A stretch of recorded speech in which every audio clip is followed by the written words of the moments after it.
Hello, everybody. Welcome into another episode of the WTH podcast. We are back in studio. If I reach that far, I'm off camera. Back at the Darling New Media Studios in Midtown Sacramento. Thanks, everybody, for checking us out wherever you might be, from Australia to India to Redding, California. Glad to have you in. How does this sound? I got a different mic this time.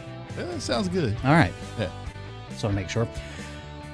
We had a lot to talk about today. Jason and I had a mandate. Ooh. Oh, yeah. In San Jose.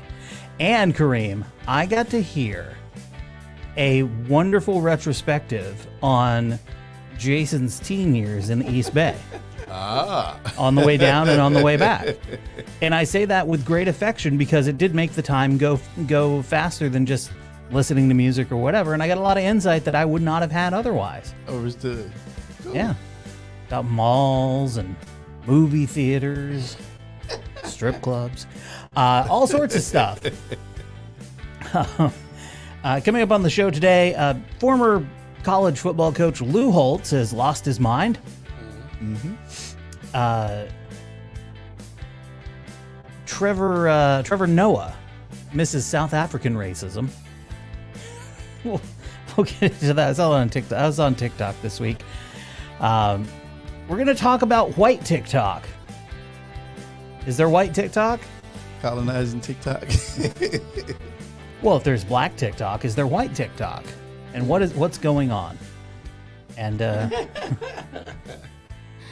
you know what's going on there, Nate. Come on. And a lovely lady at the trucker convoy explains what COVID-19 really means.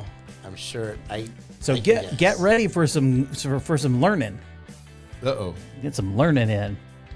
Before we get to all of that, it's been a hot minute since we've all been together in one place. Are you excited COVID's over? Yeah, there's already a surge in China, a few other places. So let's see how it all goes. Yeah. Everybody stand down. COVID's over. Although the I'm gonna fade that music out. The CEO of Pfizer said this past week that it's looking like we're going to need another booster, so shot number 4, which makes sense because, as Gavin Newsom said a few weeks ago, we're looking at this as more of an endemic, not a pandemic. So we're transitioning from pandemic to endemic. And the difference is a pandemic comes and the pandemic goes. The endemic is here always, like the flu comes back. Yes. So get ready to have the fight with everybody who doesn't want to get a COVID shot every year. Yes, and I am tired of those people. I was tired of those people before COVID, quote unquote, was over, but I'm really tired of them now.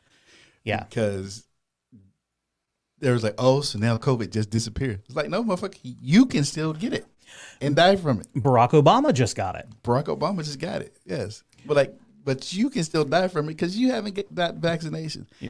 And you still don't understand that enough of us have gotten it so that it has declined in the society as a whole.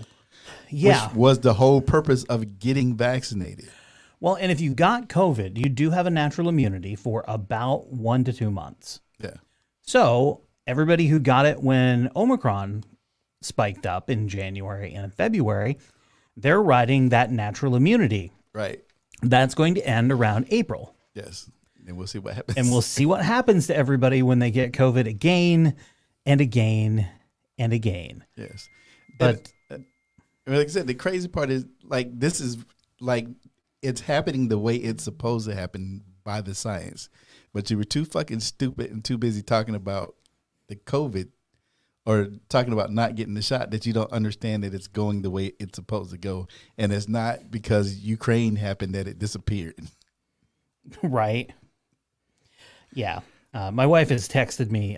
There's apparently a filter she has found. It looks like a TikTok filter for blonde hair. My wife, of course, has very dark hair. Yes. So she also knows I came here to do a show. So A little taste for later, Nate. well, it's a TikTok. Getting spicy. It's a TikTok filter, not anything real. Yeah. She might get a wig. Yeah. You never know. I'm sorry, Kareem. What did you want to talk about? I completely was distracted. It's distracted in his pants. Hey, it's my wife. I can be distracted in my pants if I like. He's totally distracted in his pants. I'm boing. He might buy a wig on the way home. Here's the real rub with everything. As I've gotten older, so to speak, Rub-a-dub-dub. I used to be good at multitasking, doing two things at once, or at least I thought I was. And I still think I am. The problem is I absolutely am not. Yeah. I one thing at a time. That's literally all I can do is one thing at a time. I can keep an eye out to make sure a child doesn't kill themselves and do something else. But focusing on two things at once, absolutely not. Can't do it. Cannot do it. That's what happens when you get older. Can't do it. I might have to agree with you a little bit. Just a little bit. I had a little quack in here. There's a little quack. Oh, man. So, were you going to talk about the Bill Burr thing or no? The what? Bill Burr thing that you said. Oh no! I mean, you can talk about it if you want. Bill Burr, Bill. Bill Burr. I mean, it's what you always. It's what you always espouse. Bill Burr, Bill Barr. I get them confused. Preach. It's what you preach. So, and actually, I wasn't going to talk about that this week, but I actually saw that video the other day, the day after it happened. Right. And I was going to leave. I wasn't going to leave it alone. Then you sent it, and I was like, "Now I got to talk about it." So, I can't remember the lady's name, but Jane Campion. Jane Campion won an award at the Critics' Choice Awards. Yeah. Cool. Congratulations, Jane Campion. But Jane Campion couldn't just take her award, say thank you to the people that helped her succeed, say, even just say fuck you to the dudes that have been holding me down. She had to take a semi-shot at Venus and Serena. And, oh, well, I had it rougher than you because you haven't been going up against men. Oh. Yes. She actually said that out of her pie hole. Not realizing, I don't think, what she was saying when she said it. Yeah. Like, oh. Yeah. Yeah. And then Jason sent us the tweet of the Bill Burr bit about white women. Yeah, on SNL. Yeah. His monologue. So, we're back to white women. And look, I understand you're quote unquote a minority, but you're not really a minority. You're a minority because it was a way to actually cut against the grain for actual minorities. And the biggest beneficiaries of affirmative action has been white women. Statistically, studies have been done, all of that shit, it's proven. Also, having worked in the business community in Sacramento, I know for a fact, because I know people who actually did it, that when they start implementing the women's and disabled veterans programs so that they were able to get set-asides, the white men put the companies in their wives' name in order to get those. Yep. So I know that happened because, like I said, I know people that did it. I would say there's probably a huge percentage of contractors out there that have that listing that are small business contractors. Yeah, your wife ain't got shit to do with the business, except for it's in her name, so that they could do that. And like Bill Burr said, you guys were right along with them, with white men at the time. I say accomplices, not victims. So take your talking to like everybody else.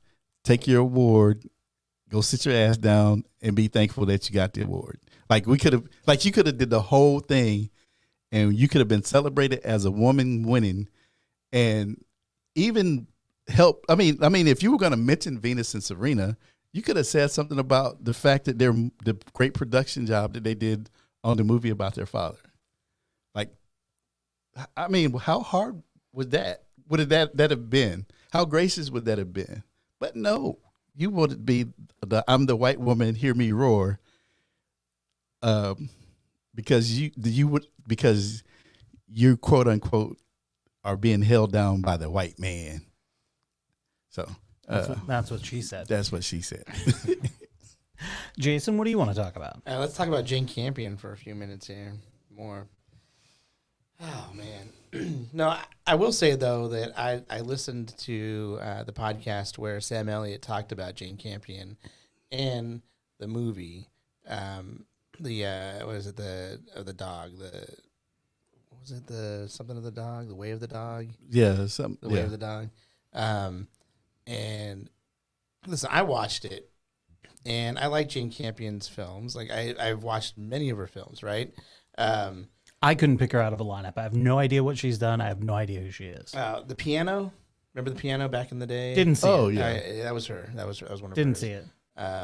Anything I might have seen. I'm holding her down, Jason. I'm a white man. Yeah, no, I know. So anyhow, so that was her. That was the one that she Harvey Keitel, she won Academy Awards for. Anna Paquin won Best Actress, like one of the youngest ever from that. And so anyhow, so Sam Elliott pretty much just said, why is a woman from New Zealand making a homoerotic cowboy movie in Montana saying that it's the Old West? He didn't, and he said it even like, he's like, I like her movies. He's like, but what's she know, about this, And it came off as people saying that he was homophobic and that he was, what's it called when you're xenophobic, and some other type of phobic. But like they used all the words like in the article about him. All of the words. All of the phobic words. Sure. And like if you listen to what he said, his issue with the film, and Mark Maron kind of tried to, I think, help him possibly. But he said, I didn't like the film because it didn't express to me that it was the real West, yet tried to portray something as being the West. And Mark's like, well, you don't think that there's some artistic license there? He's like, they all look like they're clean and shiny. Yeah. He's like, they're all, he's like, that's not the way it was. It's not the way it was. Power of the Dog. Power of the Dog. Yeah.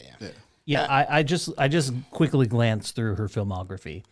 I've heard of The Piano. Yeah. That's it. Yeah. I haven't heard of anything else she's done. And I certainly haven't seen anything else she's done. And maybe she's great, but I have no idea. Yeah. I always get. So the question then that question becomes: she won the Critics' Choice Award over Venus and Serena for. I mean, listen. The film has like there's. It wasn't a Power of the Dog was not a bad film. I liked watching it. At the same time, Sam Elliott's opinion about the movie is just his opinion about the movie. Yeah. And especially about the West, which Sam Elliott is a very passionate about the fucking West. Yeah. Like, I mean, if you watch 1883, like that's one of the most harrowing. Like I watched a lot of Western movies and stuff like that, and like 1883 made it like you don't want to fucking live in the West, bro. Yeah. You think you can live in the West, but you're like if you have start out with 90 people, there'll be 10 of you at the end. Yeah. I've heard there's a million ways to die in the West. Yeah. Yes. Hey, and a million ways to not succeed. That's a movie I saw. Yeah. Go ahead, Jason. So I just like it's ridiculous. It's like he's the only person that said anything like that, and like now it's like become like a big deal. So here's this is a trend that I've seen, and somebody else has pointed it out too, is that there have been a bunch of movies in the last 3 to 5 years that have become pretty much homoerotic movies about everything. A lot of them are women-based movies, which is why I'm kind of familiar with them. But it's like a thing where it's a bunch of them, and they're all these artsy movies. There's one with Kate Winslet and I can't think of that girl's name. There's one with her. They redid Colette, or did a movie called Colette about the writer, and turned that. It's like it's been a bunch of movies like that, and like I understand you want to tell the LGBTQ story or whatever, but does everybody have to be at this point? Well, I'm not going to say anything from it about that, but because the mention, if neither of you is like the mention that there might be something homoerotic in the film is only alluded to, and it's not even like it's not even to the point like him picking up on it, Sam Elliott picking up on it, is it was very subtle throughout the whole thing, and it was to say something about the American character hiding who they truly are in a way. Like that's what the film's about, and the loss of innocence in a way. And I mean, it's a beautiful film, and it's well acted by everybody in it. But and there's no gay scenes, there's no men kissing, there's nothing of that nature. Yeah. It's just this one character, Cumberbatch, is an asshole. And you find out that there's a chance, most likely, that he was abused by somebody prior to that. I mean, that's it. Yeah. And there's the illusion of that happening, and because of that, he's a fucking dick and can't have any intimacy with anybody around him. Right. And when he does, it is toxic and it's not good. Meanwhile, Kristen Dunst and his brother, and he dies, and he dies, and then spoiler, he gets his shit. He gets killed at the end. You know what I mean? For being who he was. Just for the record, that's the wrong way to do spoiler. You normally tell people just before you reveal a detail. Spoiler. Listen, if you haven't, if you're watching, you don't care about the spoiler. You already fucking know if you don't know. But I mean, yeah. And then the question becomes: is it homophobic to just point it out that that's what it is? Well, yeah, I mean, I think for Sam Elliott to take as much as response, I mean, even when he said it on the thing, I was like, there's gonna be issues with him talking about it like this. I can see it, but at the same time, he has his opinion about the West the way that it is, and when he didn't say I hate gay people, didn't say anything about that. He just said that the way that she presented the West was not the way that the West really was. And he's old enough to remember it. Yes. But I don't know if she was trying to say it. You know what I mean? I don't know if that was her artistic want to show the real Wild West. It was based off of a book. And that's the thing that fucking sucks about all this, is that there's a short story that this is fucking based on from the 60s. You know what I mean? Who wrote the book? I can't remember. I'll look it up. But I mean, it's a short, it's based off a fucking short story. You know what I mean? Yes. It's just like a bunch of fucking idiots. And I grew up reading a shit ton of Westerns. Right. Wasn't a lot of homoerotic stuff going on in those books. Well, no. Also, those books were written at a time when it wasn't okay to be gay. Yeah. So, of course, there's not going to be much in there. Yeah. If you remember, there's an episode of The Sopranos where AJ is in high school, and he is asking, because he doesn't understand why the captain is so mean to Billy Budd in Billy Budd. And Meadow lets him know the character's gay. And Carmela was like, he is not. And there was just this whole thing, how she was just really upset with the idea that Billy Budd would be a gay character in a book.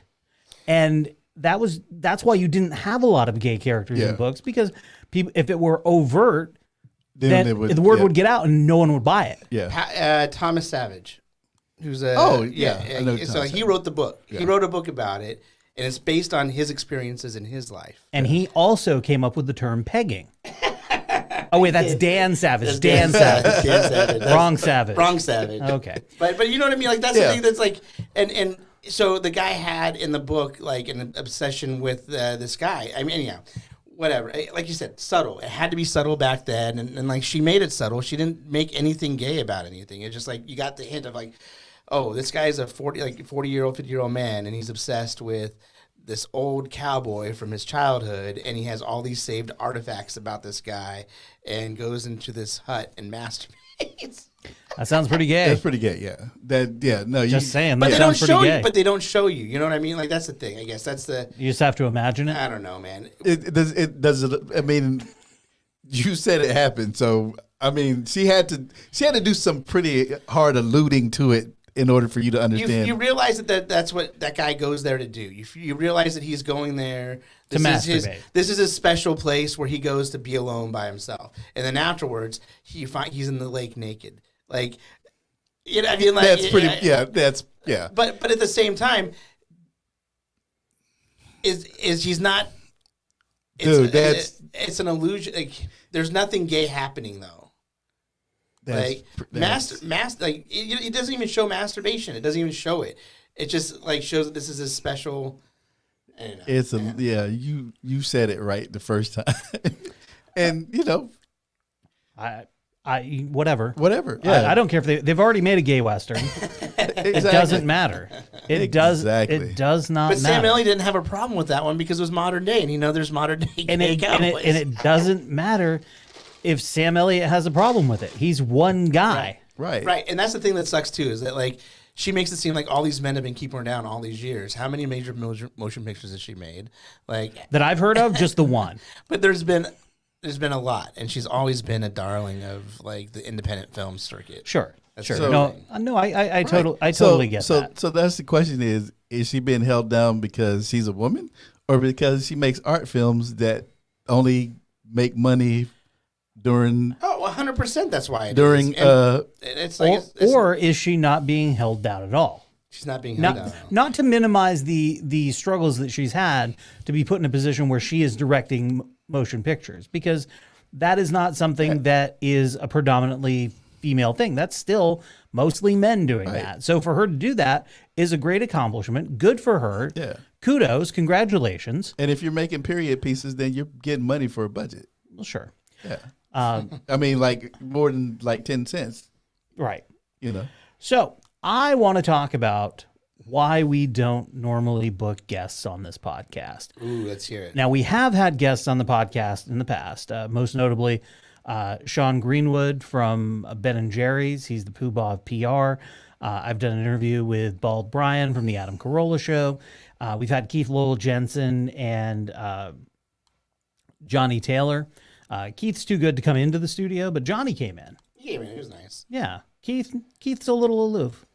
Aloof. What are you gonna do? Yeah, well, I mean, that's why he wears that hat. I kid, of course. But if you want to know why we don't book guests, this is why we don't book guests. We did talk about it. I mean, he definitely wanted Ukraine, loved Ukraine, would never have happened. What do you see happening next then? Because it seems like the tensions are high. How does this all end? Is this going to be like a long-term thing? How do you see it unfolding? Well, and I said this a long time ago, if this happens, we are playing right into their hands, green energy. The windmills, they don't work. They're too expensive. They kill all the birds. They ruin your landscapes. And yet the environmentalists love the windmills. And I've been preaching this for years.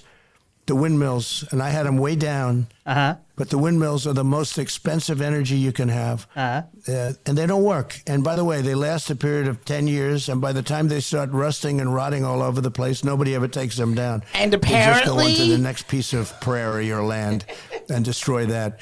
It's incredible that they want, but other forms of green energy, they don't have, would have never. Okay. That question was about Ukraine, right? Correct. And how he thought that Ukraine was going to end. And he started answering the question and then just did the full pivot. Now, this is a podcast about UFC. Why they went to talk to Trump, I don't know. But they rolled in there with a large case of beer. He doesn't drink. These dudes are, I don't know how they got, well, I know how they got into Mar-a-Lago. They said, hey, we'll give you some exposure. I don't know what's happening. we should get Trump. I bet you if we tried to, we could get Trump on the podcast. Not going to try. I think we should. No, absolutely not. Not going to do it. Yeah, we should do it. Yeah, Nope. we should fucking gaslight that motherfucker. Absolutely not. So if you're wondering why we don't normally book guests, that's why we don't normally book guests. Because they just end up sounding like Trump. You never know. The next thing I want to talk about, it's not what I want to talk about. We're into the show now, motherfuckers. We're into the show. We're into the show. We're all through that nonsense. It has been a very big week and a half for NFL quarterbacks. Now, Mark Schlereth, former NFL player, commentator, had some things to say about his favorite team, his former team, the Denver Broncos, and their quarterback situation and how it's played out. Hey guys, your boy Stink here, and I just want to reach out to all you Packer fans who have been hitting me up on Twitter all day, checking on me to make sure I was going to be okay. And yeah, I was upset when Aaron Rodgers decided to go back to the Green Bay Packers, and yeah, I'll take the L. By the way, what the fuck is up with Aaron Rodgers? He's done nothing but bitch and moan that he's wanted out of Green Bay for 2 years. Won the last 2 MVP awards, and then he signs a 4-year deal to go back. Aaron Rodgers is Brett Favre Jr. He's a bitch. That too. I thought he was coming here last year. I was wrong. It's okay. But according to Adam Schefter, we got Russell Wilson. So my tears of sorrow have become tears of joy, guys. And I am just so busy celebrating right now. And I'm telling you, it won't be the last time I was wrong about the Green Bay Packers. Hell, I'm wrong about the Green Bay Packers all the time. I mean, every year I pick you guys to win playoff games, and what do? You shit in your helmet. So, bottom line, I've been wrong about you a bunch. I'll be wrong about you a bunch more, but I am too busy celebrating to be upset today. Russell Wilson of the Broncos, mark her down. This is a great day. Okay. I played that just to get to the part where he talks about them shitting in their helmets in the playoffs. So the other funny thing was, so Stephen A. Smith was a huge Aaron Rodgers fan. Sure. He probably was circle jerk with Aaron Rodgers. Yeah. Until the last 2 seasons. And now Aaron Rodgers signed that deal and he was like, I don't care. Like, it doesn't matter. He's like, because he's going to shit the bed in the playoffs again. Sure. So you just made him the highest paid quarterback in the NFL. He might as well be Kirk Cousins. Yeah, he did win the 1 Super Bowl. He won the 1 Super Bowl. But other than that, he's fucking Kirk Cousins. Yeah, I mean, he does own the Bears. Yes, he owns the Bears. But the Niners own him. The Niners own him. He hasn't won. I mean, to have the best record in the NFL, probably like three of the last 4 seasons or some shit like that, and not make it to the Super Bowl. He is a great regular season quarterback. Peyton Manning. Yes. He's Peyton Manning. Peyton Manning won 2. Yeah, he won 1. 2. Oh, he won 2, yeah. He won 2. Yeah. Well, the Broncos defense won the second one.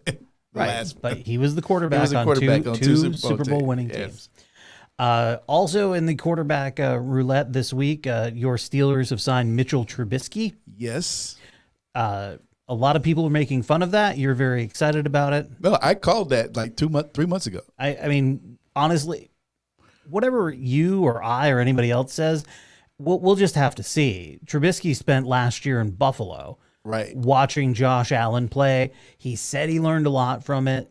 He said he got a different perspective from it, and maybe he comes out setting the world on fire. I'm not expecting him to necessarily set the world on fire. I'm expecting him to play closer to being the number 2 pick in the draft that he was, as opposed to the guy that ran for his life in Chicago who had a coach that really didn't want him. So you expect him to play like Ryan Leaf then? No. Number 2 pick in the draft. No. You not said like it. Ryan Leaf. Ryan Leaf was a number 2 pick in the draft. He's actually outplayed Ryan Leaf to this point.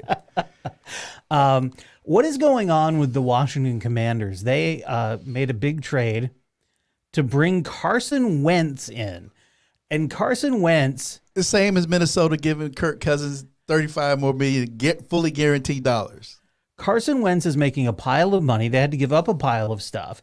And I believe it was his last game, he threw for 57 yards. Yes. That's only 57 yards more than Jason did. Yes. A game that All they had to do was win that game, and they were in the playoffs. And they did not. And they did not. They did not. Because he shit the bed. Jimmy Garoppolo had shoulder surgery, so his trade will have to wait. Yes.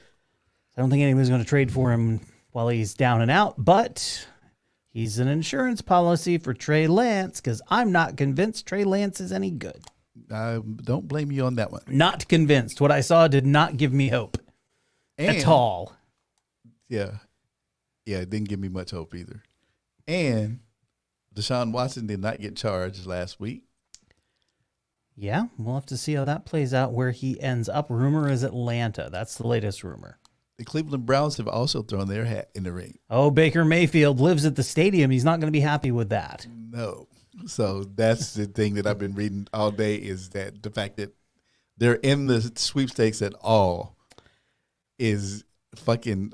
I mean, if I was Baker, I would tell my agent to stop doing anything with Cleveland at this point. There's a lot that's still going to happen between Yes. now and the start of the season and the start of the draft. Yes. I think draft day is going to be very interesting with trades. Yeah. And Seattle has enough draft capital from Denver.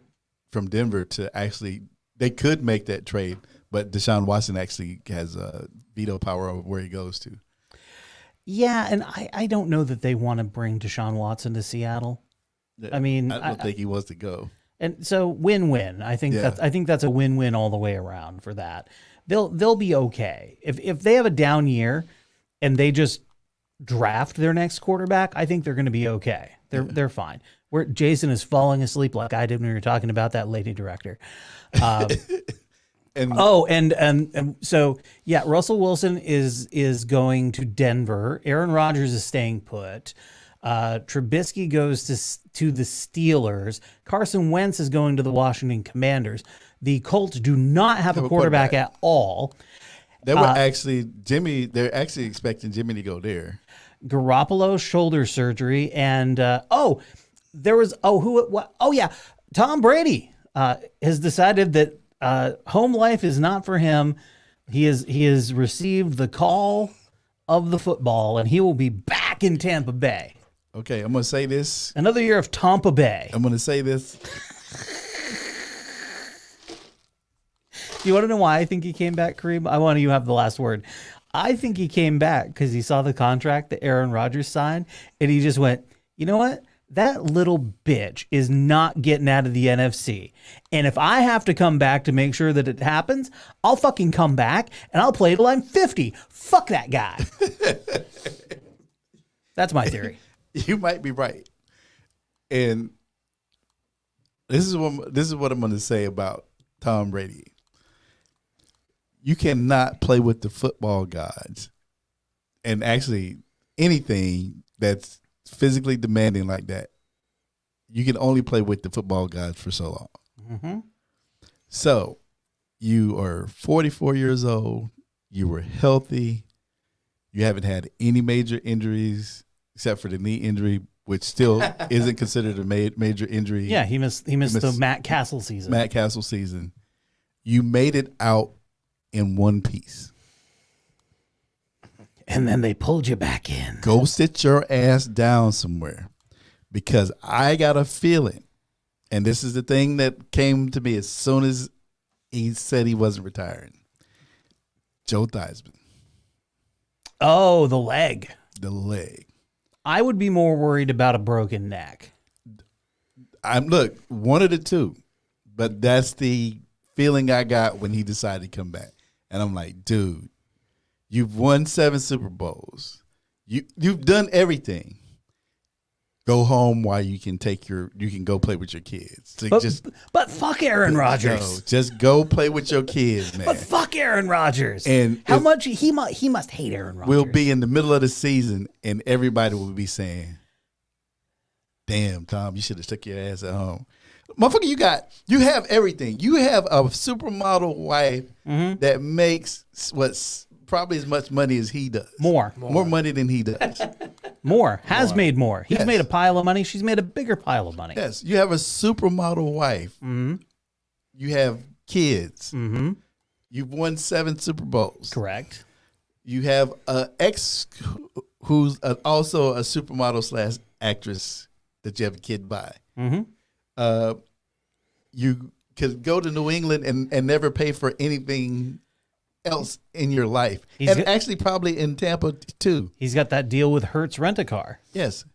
Go sit your ass down and be a dad to your kids, because you fuck around with the universe like this and your ass will end up in a sling. Yeah, well, we'll see. It's almost like he's at the top of a ski mountain, and he's like, "Fuck this mountain, I'm gonna make it my bitch." But Yeah. instead, he's like saying, "Fuck Aaron Rodgers, I'm gonna make him my bitch." Well, that's just my theory. He didn't say that. He never would say that. But I mean, it's real coincidence that fuck Aaron the Rodgers NFL. Yeah. Aaron Rodgers goes back to Green Bay, highest paid player in the league history. Sean Bradley, you brought up the ski. Sean Bradley. Yeah. That was another gruesome leg injury. Yeah. Pretty gruesome. Well, I have 2 words for you from what I know about football. What's that? Colin Kaepernick. Colin Kaepernick, I don't think wants to come back. I don't know. He's been playing. He's been working out. Yeah. Well, He tweeted today it's about it. not like there aren't openings. Let's have him go to Indy. Yes. Oh no. Well, whatever. That's Cleveland. That's where it showed up. Well, Cleveland could use it. that's true. I got 2 words when I think about football. That's Lou Holtz. Reasons why I supported President Trump before he ever had the nomination. Number one, I trusted him. When he told you something, he meant it. He said what he meant, and he meant what he said. He promised that with everything he said he would do, he did. So I trust him completely. Well, you completely don't know what's going on, do you, Oh Lou? my God, I thought that was somebody doing like a bad impression of something. Like, No, that's Lou Holtz. He said something, you can take it to the bank. The second thing, he wants this country to be great. He wants us to be the best that it could possibly be. And everything he does is committed excellence. You look at every decision he made, wasn't to help him personally, was to help this country. And the last thing about him, and I believe this after spending a lot of time with him, he cares. He cares about the people in this country. No, he doesn't. Has he had a stroke or anything before? Because I don't want to make fun of him if he has. No, I think he talked funny for years and years, Is he? Jason. Okay. Yeah, he's really old now. He's just walking like He he sounds like super Elmer duper old. Fudd, but like with even more of a speech impediment. At this point, fuck Lou Holtz. Yeah.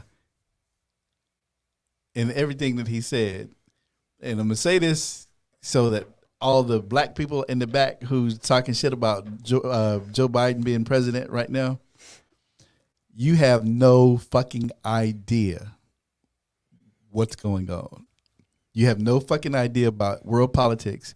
You don't understand that the reason why gas is as high as it is because Trump signed a deal with OPEC in 2020 that said that gas prices would stay high until 2020. I mean that they would cut production until September 2022. Right. And that wasn't just OPEC, that was OPEC Plus, which Putin is a part of.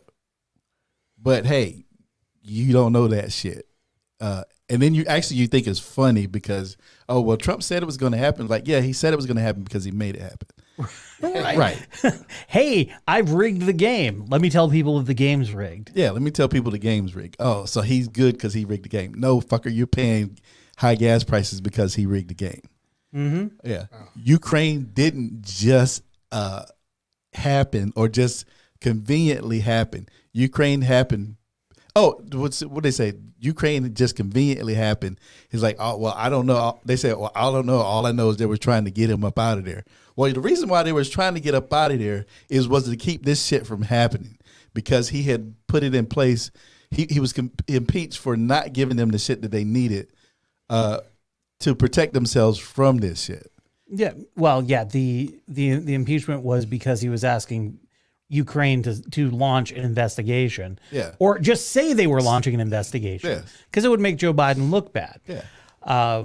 And he held up Javelin missiles from them for months. Yes. several months. Really quickly, want to address a comment. The poor soul who paid $500,000 for Tom Brady's last touchdown ball. If you have $500,000 to spend on a ball, you'll be okay. Yes, exactly. And if you don't have $500,000 to spend on a ball, and you did, well, that's a hard lesson for your ass. It really is a hard lesson for your ass. The fact that you haven't learned that lesson yet. Yep. So Lou Holtz was at a Trump rally. This gentleman was also at a Trump rally. He's wearing a green "Keep America Great" hat, and he had some things to say. I'm not gonna fly and wear a mask. If I try to get on the plane, I'll have to punch out the stewardess because I'm not gonna wear a mask. They're not gonna make me. They'll have to, and I'm definitely not getting vaccinated. They'll have to kill me first. They want to vaccinate. Well, I mean, so one, go ahead and punch a stewardess, as you call them. Let's see how that works out for you. I look forward to you, old white bearded white man. Yes. I want to see the TSA.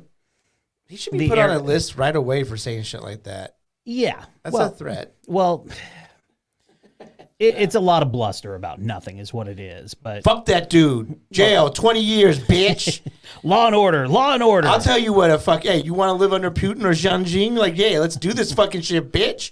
Trump's world now. Trump world. 20 years, talking back, bitch. Oh, you want to talk bad about Trump world? Yeah. 22 years in the fucking gulag. And the crazy shit is, all these motherfuckers actually spent time under their desks as kids, the fucking nuclear war drills. I don't get it, man. You forget that shit? Like, how do you forget that? Yeah. Oh, can I want to say something real quick because this is making me just think about something like I messaged in the Twitter about it, but fucking Adam Carolla and the gas thing. Mm-hmm. So I looked it up because I was like, it's fucking dick, dude, because he's been all over the place, like talking about the shitty, like high gas prices and stuff like that, and like that the Hollywood elite don't care about the high gas prices and shit like that. This motherfucker back in 2007, May of 2007, that week, that month, and he said it many times. This is how I remember it because he said this many fucking times. Where he said you want to get more people to use public transportation, and to do better about climate change and whatnot. Mm-hmm. Make it $10 a gallon for gas. Yeah, he used to fucking say that all the time, all the fucking time, like all the time. And now he's sitting there talking shit about how the gas prices are high. Go fucking suck a dick, dude. Like, well, so let me explain to you what's different now. First of all, he's really conservative now. Second of all, he's getting a divorce, so he may not have the same level of disposable income he once had. So fucking idiotic, though. I mean, get the fuck. Like, I just like I guess they really think that we just don't listen or remember shit, you know, sometimes. Or these things like, oh yeah, my listeners don't care. Like, if you've been a listener to Adam Carolla, you know that he's talking a bunch of fucking bullshit now. Like, I don't know, probably like a big portion of our people have come on in the last 10 years, right? Like, that's probably a big portion of his news. I don't know. That's just fucking weird, dude. I just don't get it. I'm betting at this point he added a lot of listeners who would see him on Fox News. He did a segment every Monday night on Bill O'Reilly's show. And he's had little segments on Fox News, and that was where he was getting national TV exposure. And that was how he was adding to his audience, because at a certain point you max out your audience and then it's harder and harder to grow. And when you're talking about that, he knows who's listening to him. So he knows when he has to lean on that stuff. I popped back in on his podcast a year ago and I listened for a while. I'm like, oh, okay. And then we hit one of the right-wing talking points, Jags. And I'm like, all right, well, I'm done for today. And I'll come back. And, it's not the entirety of his show. It's a small portion of his show. And then another small portion of his show is him telling the same stories he's told for the last 30 years. No, that's most of his show. Yeah, I guess that is most of his show. It's 6 to 1, half a dozen to another. I'm just gonna call up and talk and like try to get him to talk about like putting a mason jar up my ass. I'm just gonna try to do that bit on there now. Okay. That That was always the big deal, right? Wasn't that the thing, like on Love Lines and stuff like that? I didn't listen to Love Oh, I Line. used to love that show. I'm sorry. Until both the guys got fucking crazy. Anyway, I tell you, when you get older, something happens to you. Yeah. And if you're not around the right people to keep you in line, you can just come up with these crazy, just these shithouse rat crazy ideas about stuff. Yeah. And if there's no one around that you respect to keep you in line and say, come on, what is going on? Wait, what the fuck is wrong? Yeah, with what the fuck is wrong with you? Then you just, and the worst thing is if you have somebody who feeds it. And I think that was the turn for Dr. Drew, because Dr. Drew was doing Loveline without Carolla for a long time. Yeah. And then he came back in, started doing the Adam and Dr. Drew podcast. And he had his own podcast, but he was doing it out of Carolla's studios. And Carolla's seeing this, and then Drew, and then the back and forth, and it becomes this echo chamber between these two guys who are friends. And it just, that's how it gets exponentially to that point. Yeah. And it was a weird thing because that's not the same Adam Carolla that I was used to listening to in terms of, yes, of course he had these ideas, and he liked to say a lot of things like he'd see these women who had facial piercings and multicolored hair and said they were doing stuff because they were mad at their dad, which is ironic because as I look back and you listen to his stories as he's talking about stuff, a lot of them go back to social programs don't work because my mom was on social programs and she would just yell freak out and go hide in her room and we didn't have anything to eat. So aren't all of these things that you're saying based on you being mad at your mom? Yes. The answer is yes, they are. So you're projecting. Yes. It's a really when you stop and really break it down, it's like, that's really interesting. And as someone who's been to Adam Carolla shows and shook his hand and spoken with him for a little bit, nice guy. I think he is a nice person. When you start spouting bullshit, that can get pulled back quite a bit. Yeah. David Allen, he was close friends with David Allen Greer. And at a certain point, David Allen Greer went, I can't do this anymore. Yeah. And it was never really laid out exactly what happened or what was said, but suddenly David Allen Greer wasn't showing up on that show anymore. And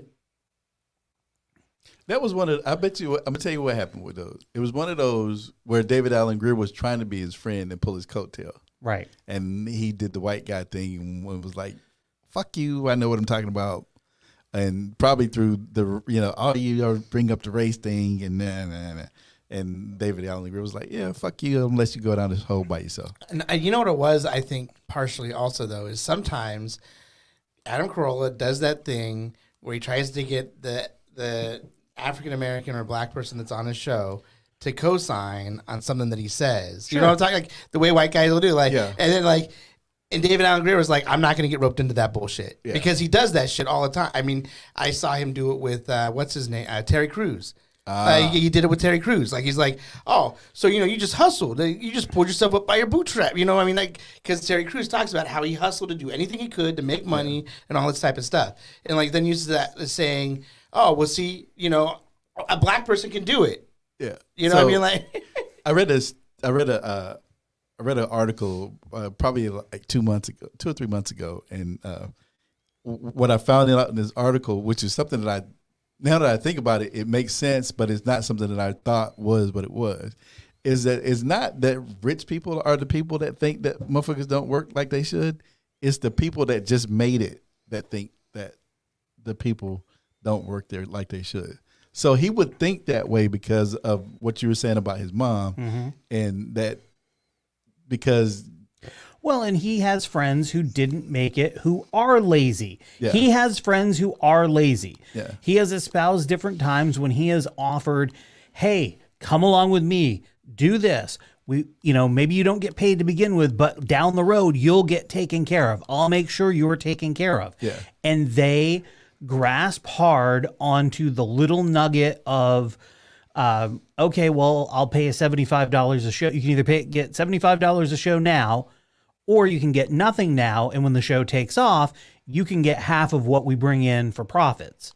Yeah. And you have people who are going, no, I want my money now. I want my sure thing. And The women's soccer team. so But also, when you come from nothing and you've not given much, you don't want to trust something. You know what I mean? Like, Yeah.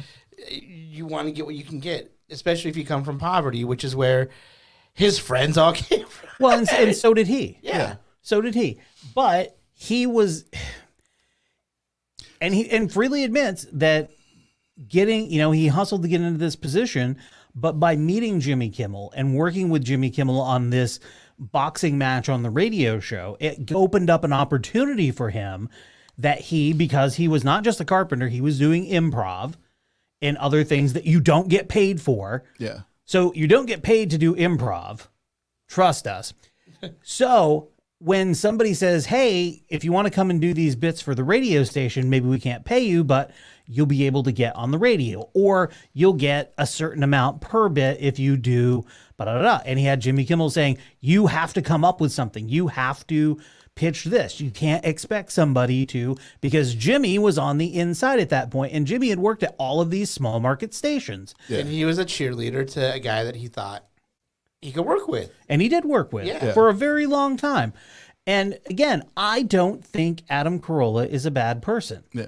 I think Adam Carolla is somebody who sort of had to follow the dollar. He's got a giant nut that he has to cover, and it's Yeah. worse now.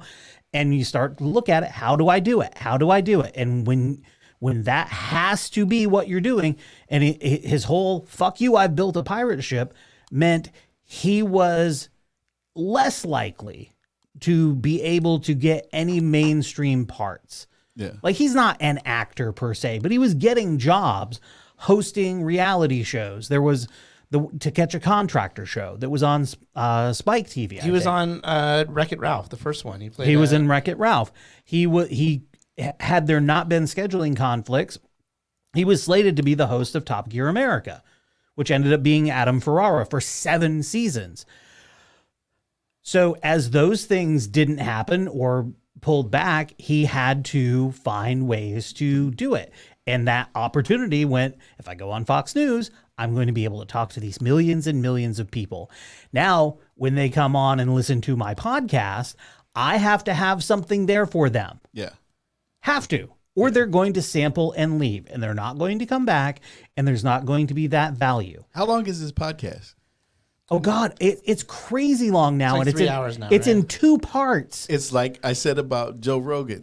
Is when you put a podcast out there that's that long, then you're going to end up in trouble because you don't have shit to talk about for that long. Well, and the thing is, he's not in trouble. He's not in trouble with anybody. Not in trouble, but I mean, you're going to say stupid shit because you're out there for so long trying to have content. But I'm the only one that's talking shit about him, right? Because he's not relevant. Yeah, he's not Joe Rogan relevant. And the sad thing for him was he could have been. He absolutely was. He was at the forefront of podcasting. He was the crown jewel when they launched the Podcast One network. Getting Adam Carolla on the Podcast One network was key for them because he was the biggest podcaster in the world. And it's just really interesting how that's all sort of played out. And he's pushing 60 now. Yeah. I also want to say, like, he comes from this idea, and I heard this guy named Gary Vaynerchuk. Have you heard of him before? Of course, Gary V. Yeah. We've all heard of Gary V. Okay. Good guys. You guys listen to, think he has good ideas and stuff like that? He is a cheerleader type dude. Okay. What he was talking about, like, this thing I saw him talking about was like about how if you are a business owner and you expect your employees to care about the business as much as you're an idiot. And you shouldn't want them to care about the business as much as you because it's your fucking business. Nobody should care about it more than you. It is your job to give your employees a job and for them to work the job that you give them. I think that's an important thing because you hear about people thinking like they need to sacrifice themselves for their jobs or, like, I don't want to hear, like, Adam Carolla was like, don't do your best, do my best. Yeah, you're the fucking owner. No, I'll do my best, and that's what you pay me for. I don't know. It's like the idea also of like, for the last 3 years I haven't been given a raise, and you're saying that I'm working above average. Well, how about I just work average now, and when you're ready to pay me above average, I will do an above average job. Well, in terms of caring about a business, Jason, you and I went to see Letterkenny live on Saturday. Yeah. And we were sitting in the arena in San Jose waiting for the show to start. And it started a few minutes late because everybody was in the world's longest merch line. What was I doing as we were waiting for the show to start? Taking care of business. I was getting notifications that there were all of these things happening on the cameras in the studios here. So I'm checking in, and the show that should have started at 6 had not started yet after 6:30. And I'm like, what is happening? And I'm freaking out about it. Now, Alex is here, and it's his first time by himself. I know that feeling. And the last time I went away, you were here, and that same podcast was here, and they had a bunch of technical issues. Yes. This time, one of their biggest technical issues was they showed up late, like 45 minutes late. Yeah. So that was part of the issue. But I'm sitting there losing my shit. Now, I can't do anything about it. I texted Alex. I was like, is everything okay? And he didn't text me back. So I'm like, well, I have to trust that he's going to handle it because I literally cannot do anything from where I am. Yeah. So I turned my phone off, and then we waited another few minutes, and the lights didn't go down. I turned my phone back on. It was literally like less than 5 minutes. It was less than 5 minutes because I just like, what are you doing, Nate? You just said you turned it off. So I was like, yeah, I turned off the cameras, and I'm turning off my phone. I turned them both back on. Because I had to stress myself out a little bit more. So anyway, yeah, that just sort of goes to that point. But you wouldn't expect Alex to worry like that about the show. You know what I mean? Like, and that's the thing I'm trying to, like, people have this expectation that people other than themselves should have a response. Like, well, it's one thing to do a good job. I'm going to say this. It depends on what kind of job you have and how much money you make. Because I'm going to tell you this from experience. The more money that they pay you, the more they expect you to treat it like it's your own. Of course. Well, no, I mean, yeah, but at the same time, like, I'm not talking about, like, people that are making, 6 digits, annually. And because, once you get into a certain point, your role is in an executive or managerial position where you're paid to have that type of, to a point still, though, but only it's supposed to still be to a point. You know what I mean? Like, no, dude, if you own the business and you're not running it day to day, you pay somebody else to do all of that shit. And generally, you pay them very well to do all of that shit. Right, but then to worry about all of those. But then they're the person. You know what I mean? Like, they're another person, right? And then if they fuck, then they come to you. You know what I mean? Yeah. Like, well, and here's what I know about the people that I've hired to work here.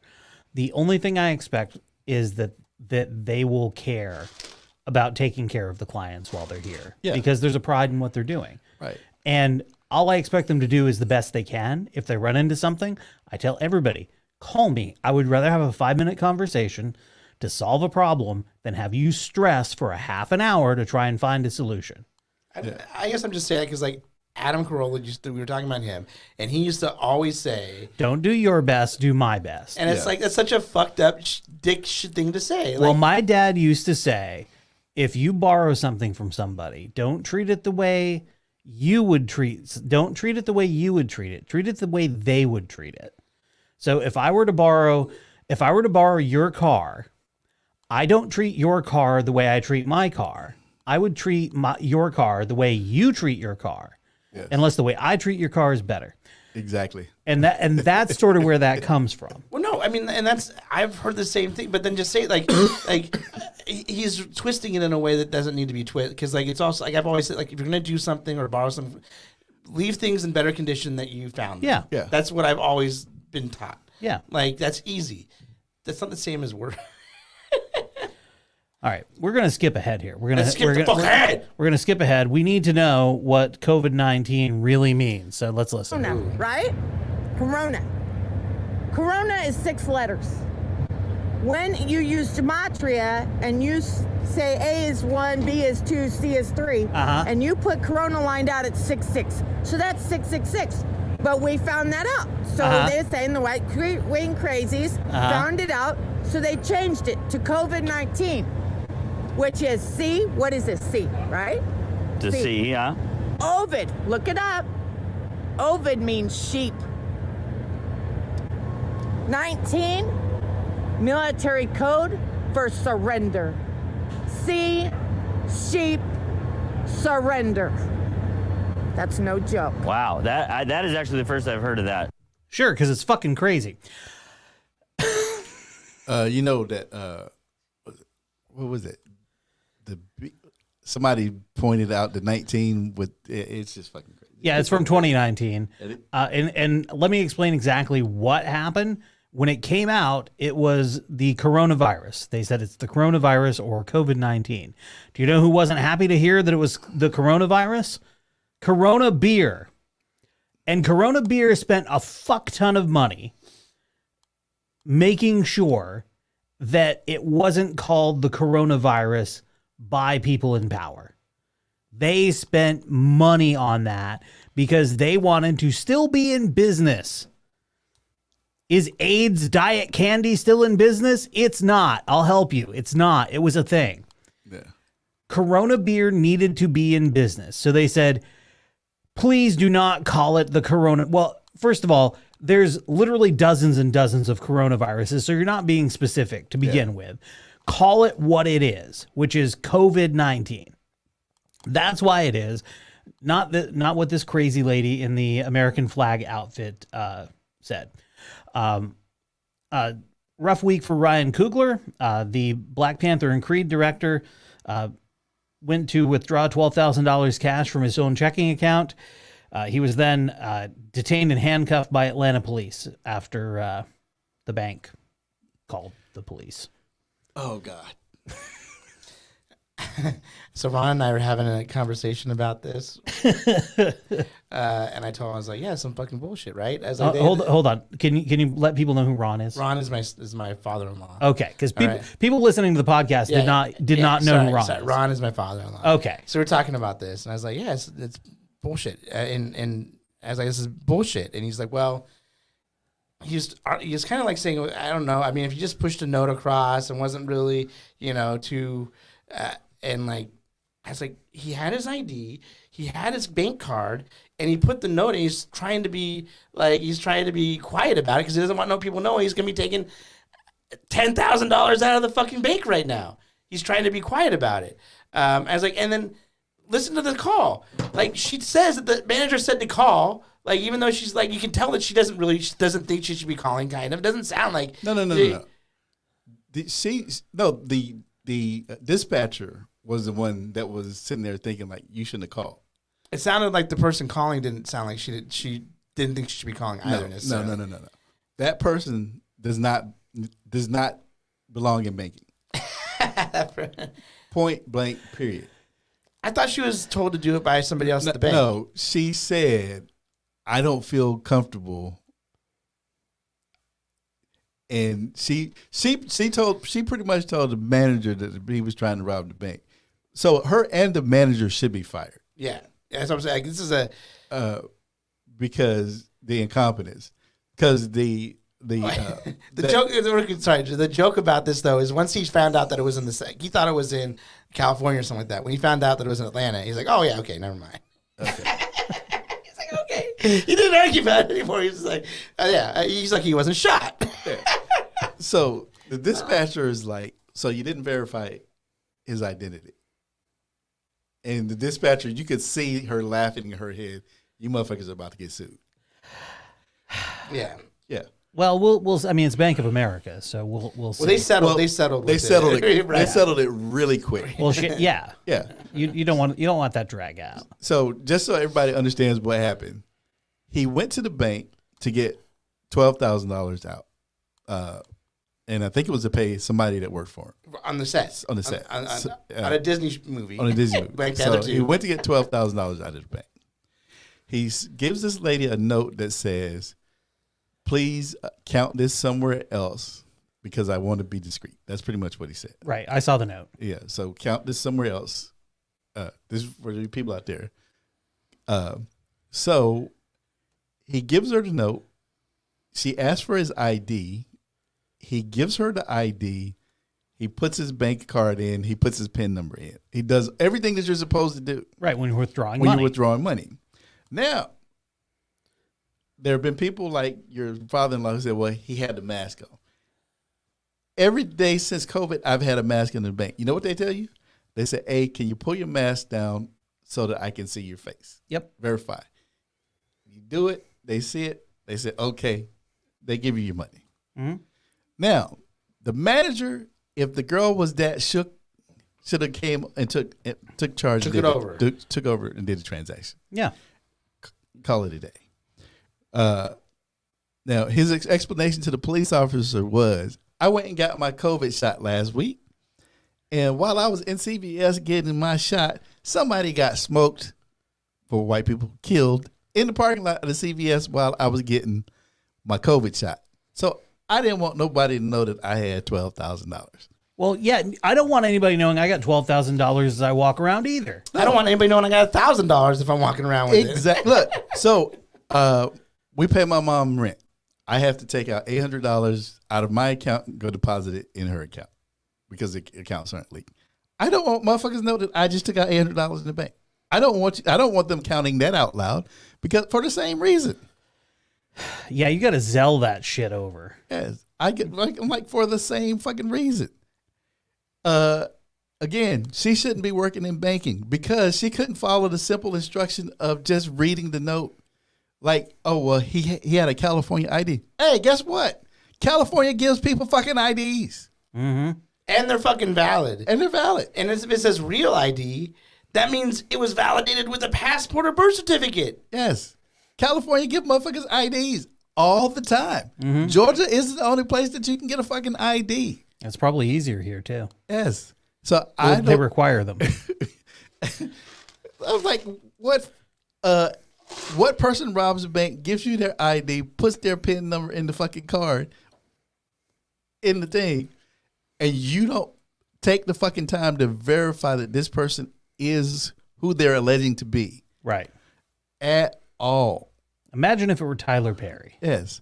Your manager doesn't take the time to verify this person who they says they are at all. They should both be fired. Yeah. It's a rough one. And I don't give a fuck that she was black and she was pregnant.